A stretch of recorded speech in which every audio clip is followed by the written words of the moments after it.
IO olahraga adalah tim. Oke, tim terdiri dari beberapa orang, tidak satu orang doang, yang mengelola event.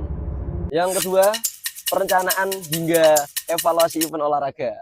Assalamualaikum warahmatullahi wabarakatuh. Waalaikumsalam warahmatullahi wabarakatuh. Kami dari kelompok 5 ingin mempresentasikan bisnis plan kami, dan ini dengan event organizer olahraga, bikin dan kelola event olahraga lokal. Misalnya turnamen futsal antar sekolah. Dan ini nama kelompoknya Nu Endi Sadewa, Firnanda Suryo, Muhammad Ilham Maulana, Barulikam Al-Munjani. Oke, selanjutnya akan dijelaskan oleh Mas Hikam. Oke, next Mas.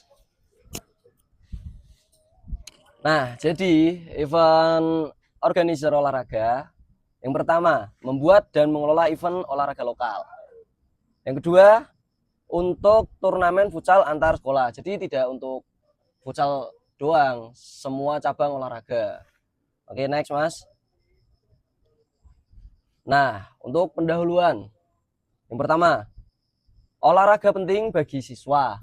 Yang kedua, futsal populer di kalangan pelajar. Yang ketiga, event perlu dikelola profesional. Jadi event, kalau kita mengadakan event itu harus terstruktur dan tahu nanti tujuannya kemana, terus evaluasinya bagaimana. Nah, kita sebagai IO nanti menyediakan atau mewadahi jalannya event. Oke, next. Rumusan masalah. Nah, ini ada rumusan masalah. Yang pertama, pengertian IO olahraga. Yang kedua, tahapan pengelolaan event. Yang ketiga, manfaat turnamen futsal. Oke, next. Untuk tujuan penulisan kita mungkin bisa sambil mencatat Mas Ilham. Yang pertama, mengetahui IO olahraga. Yang kedua, memahami pengelolaan event. Yang ketiga, menjelaskan manfaat turnamen. Oke, lanjut Mas. Nah, pengertian IO olahraga. Yang pertama, IO olahraga adalah tim. Oke, tim terdiri dari beberapa orang, tidak satu orang doang, yang mengelola event. Yang kedua, perencanaan hingga evaluasi event olahraga. Jadi setelah kita mengadakan event organizer olahraga, kita ada evaluasi. Jadi berikutnya nanti bisa lebih baik. Oke, lanjut Mas. Untuk tahapan perencanaan, nah ini sangat penting ya Mas. Yang pertama, menentukan tujuan. Jadi arahnya kita nanti kemana, kita harus menentukan tujuannya dulu. Oke, yang kedua, sasaran peserta. Kita harus tahu juga nih sasaran peserta kita itu dari mahasiswa atau siswa, dari SMP atau SD atau SMA, dan waktu, tempat itu juga harus direncanakan lebih matang. Oke.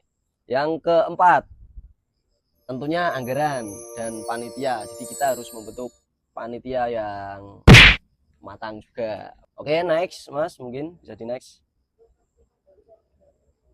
Nah, ini ada tahapan pengorganisasian. Jadi dalam wadah atau organisasi IO itu terdiri dari ketua pelaksana, ketua, terus seksi, dan perlengkapan maupun keamanan dan humas. Nah, dari ketua ini ada ketua pelaksana. Yang kedua ada seksi pertandingan. Yang ketiga ada perlengkapan. Yang keempat adanya tentunya ada keamanan dan humas. Mohon maaf ini tadi ada Mas Ilham sedang nggak enak badan, dia baru izin pulang sebentar Bu buat periksa katanya. Mungkin saya di sini aja ya. Aduh. Nah, next Mas mungkin. Nah, tugas dari ketua pelaksana pertama, technical meeting. Technical meeting ini penting karena apa? Peraturan-peraturan yang ada di lomba nanti disampaikan di technical meeting. Yang kedua, pelaksanaan pertandingan, mungkin terkait tentang jadwal, tentang tempat, tentang waktu, kapan, di mana. Terus di sini juga ada wasit dan keamanan. Tentunya harus ada wasit. Karena kalau tidak ada wasit ya kok semrawut. Nggak jadi lomba kalau nggak ada wasit. Dan keamanan. Keamanan nanti berperan penting juga, guys. Karena apa? Keamanan nanti ngamanin yang mengantisipasi kalau ada apa tadi? Kegaduhan. Misal supporter, terus wasit, terus pemain, official itu berpotensi baku hantam, guys. Jadi keamanan ini berperan penting juga. Next. Nah, selanjutnya ada evaluasi event. Jadi ketika kita mengadakan event, kita setelah event itu ada pengevaluasian guna untuk kalau kita mengadakan event lagi biar bisa lebih bagus lagi, bisa lebih matang lagi, dapat mengantisipasi hal-hal yang buruk di event sebelumnya. Yang pertama ya, dalam evaluasi kita nanti ada menilai keberhasilan. Yang kedua, kendala pelaksanaan. Misal tadi ada bentrok ya Mas ya. Yang ketiga, perbaikan event berikutnya. Oke, bisa catat Mas. Lanjut, next. Nah, di sini juga ada manfaat. Di sini juga ada manfaat ya. Untuk manfaatnya, yang pertama, meningkatkan sportivitas. Ini jelas. Tujuan kita meningkatkan sportivitas. Yang kedua, menyalurkan bakat siswa. Oke, bakat-bakat yang ada di siswa-siswa mungkin bisa tersalurkan karena adanya lomba tersebut. Yang ketiga, mempererat hubungan sekolah. Jadi sportivitas di sini nanti terjalin dengan bagus, relasi juga ada, mungkin bisa next Mas. Nah, jadi kesimpulan dari adanya IO organizer ini, yang pertama, IO olahraga berperan penting. IO olahraga itu berperan penting karena mewadahi ya, mewadahi dan mengatur jalannya perlombaan, mungkin seperti itu. Yang kedua, agar event berjalan dengan sukses, karena ketika kita mengadakan event kita juga udah merancang dengan matang ya Mas ya, dengan matang. Oke, jadi kesimpulannya seperti itu. Dan lanjut slide terakhir ya mungkin ya ini ya. Nah, terima kasih. Mungkin cuma itu yang bisa saya sampaikan dalam presentasi hari ini. Mungkin ada pertanyaan-pertanyaan nggak ya di pemirsa-pemirsa ini? Oke, baik, izin masuk. Mungkin Oke. ada beberapa pertanyaan lah yang akan saya tanyakan, yaitu yang pertama tentang bagaimana sih Mas menjalankan sebuah event, contohnya futsal itu di tingkat SMA dapat berjalan tahunan di suatu kota, contohnya di kota Semarang, itu bagaimana? Nah, bisa dicatat mungkin Mas ya? Ya. Nah, mungkin bisa saya jawab langsung. Jadi bagaimana tadi Mas?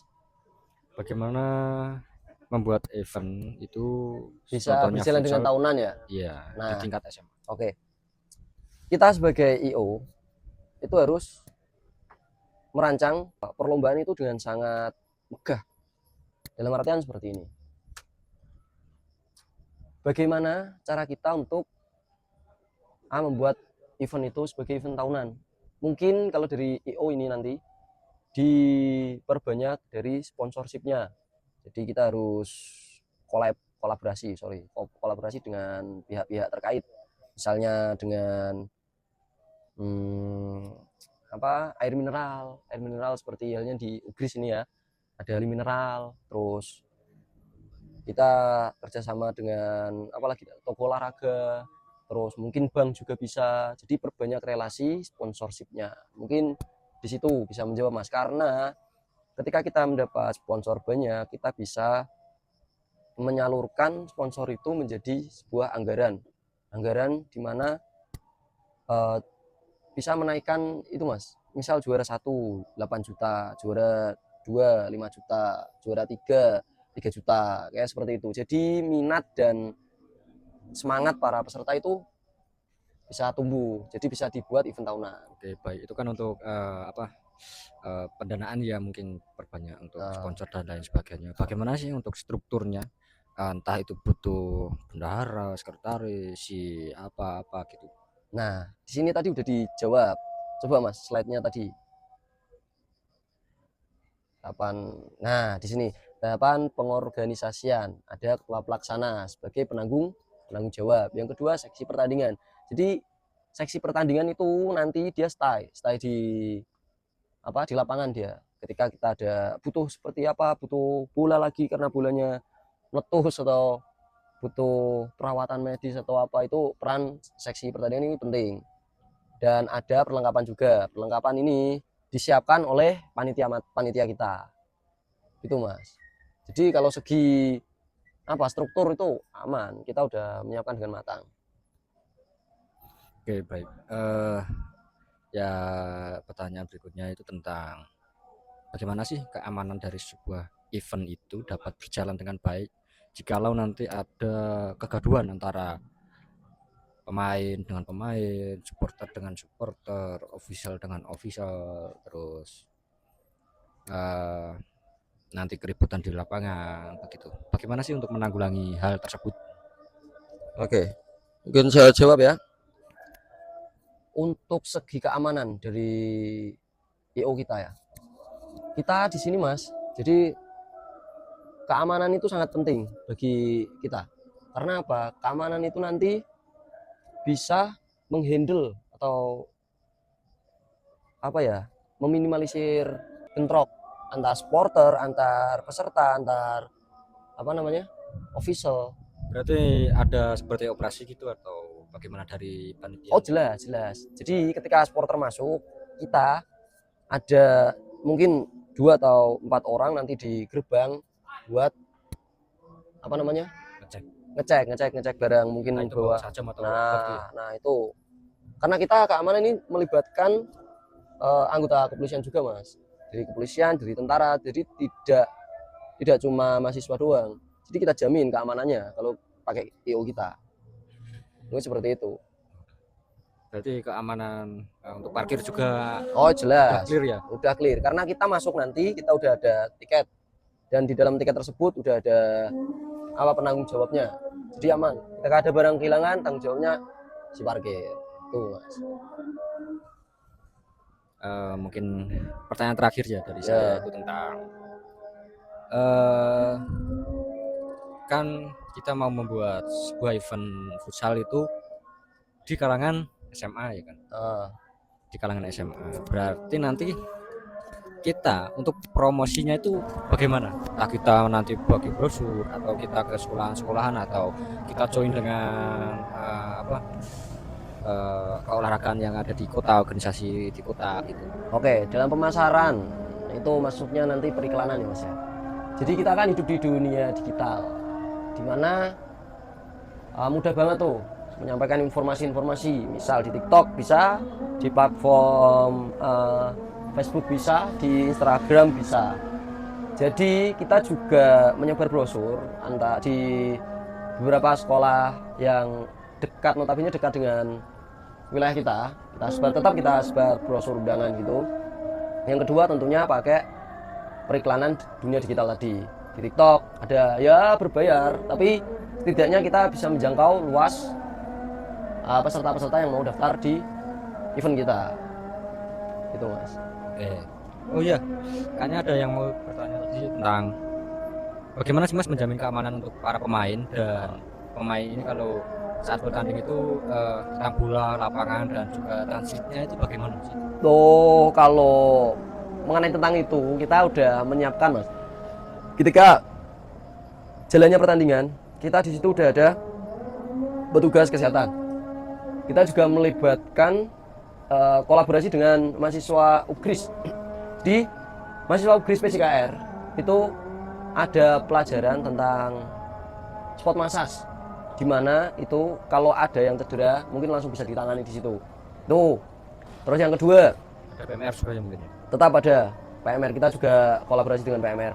Yang ketiga kita ada kolaborasi dengan dari kesehatan luar instansi kita, dari luar Puskesmas UGS juga, Puskesmas kita undang juga. Terus transit ya, terkait tentang transit. Nah, transit ini kita sudah kerjasama juga dengan petugas lab kita, Pak Uda. Jadi nanti ketika peserta datang, kita transitkan dulu di ruangan-ruangan yang sudah disediakan kita di gedung 4 ini.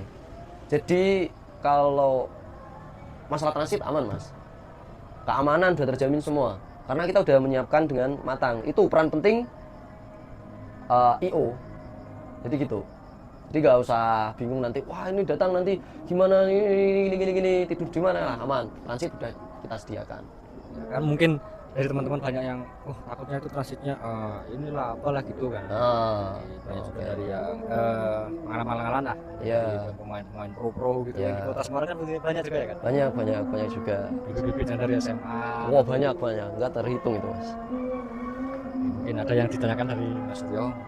Beda cukup dijelaskan semuanya musikal dan pertanyaan-pertanyaan yang mungkin Oh, Mungkin dari saya cukup Mas Hikam. Untuk pertanyaan dari pemirsa atau teman-teman yang menonton video ini nanti bisa mungkin ditanyakan langsung ataupun bagaimana Mas Hikam kalau mau bertanya ini. oh jadi gini aja mas, nanti kalian kalau ada pertanyaan ya toh langsung aja kontak ke nomor yang sudah kita sediakan. Jadi sesi konsultasi juga ada nanti terkait dengan anggaran atau persyaratan apa untuk mengajak kerjasama kita, nanti di situ udah kita siapkan semua gitu mas. Oke, baik, mungkin saya kembalikan ke Mas Hikam. Oke, mungkin cukup sekian kalau dari saya. Saya kembalikan lagi ke Mas Suryo selaku pembuka tadi jalannya presentasi kita ini. Oke, monggo Mas Suryo. ya terima kasih Mas Hikam dan Mas Edi dan semuanya yang mendengar dan yang menonton video ini. Sekian dari kelompok kami. Wassalamualaikum warahmatullahi wabarakatuh. Waalaikumsalam warahmatullahi wabarakatuh.